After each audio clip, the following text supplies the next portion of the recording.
wanted to show you some information I ran across and what I had to say about it on a poet named Sappho and the anthropologist named Robert Seffer. He had a really good video on her yesterday. Well, part of it was about her, but I didn't know what century she was from.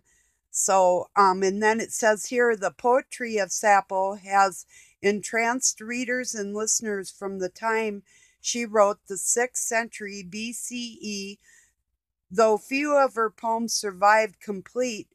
In Sappho's poems and fragments, we hear a rare voice of a woman from the ancient world exploring with precision, simplicity, intimacy, the nature of love, desire, marriage, shame, and time.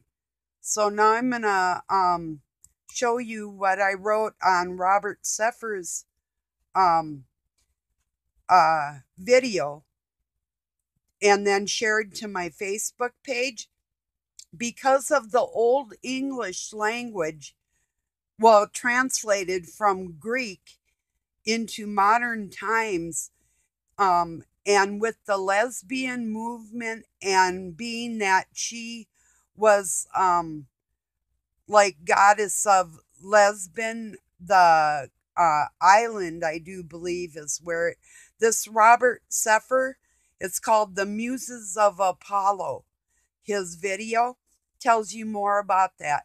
I'll tell you why in a moment, why I think because of the missing transcripts that from her and her poems that aren't complete, and they used her words to create a movement that wasn't her intention. That's my belief. So I wrote, based on lies, could this be the fake beginning of the lesbian movement, perhaps? The information at hand for the poet Sappho knew one man from the child she had. I don't blame her for gathering her dress around her ankles after that.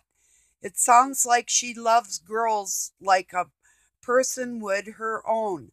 How I feel about my granddaughters and the women I know.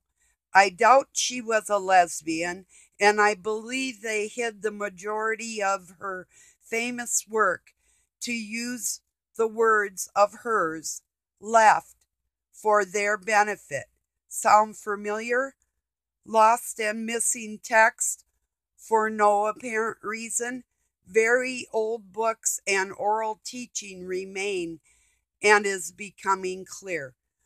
And my point being that, okay, like the Old English that was used or the old language, for instance, she's talking to Aphrodite, who in old times, and the goddess of love and marriage and children, Aphrodite would have been Sappho's mother in all reality. She's talking to Aphrodite in a poem about how beautiful it is to gaze upon her sparkling eyes, and how she longs to lay on her tender breast or something like that. Back in them days, this is just like a woman saying, I wish I could hug my mom and feel safe in my mother's arms again, that type of language.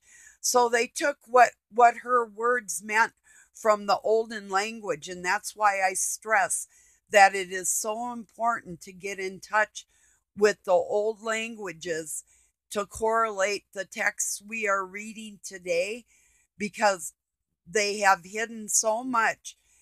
And with the burning of the Library of Alexandria, didn't actually, the texts weren't entirely lost.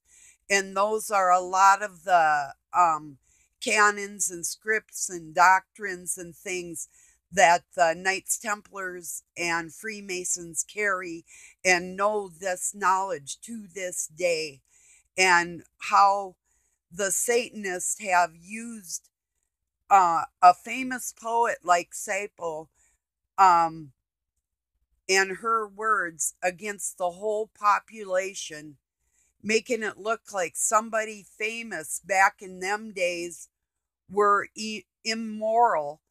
I mean, she says it herself, and any mother will tell you this.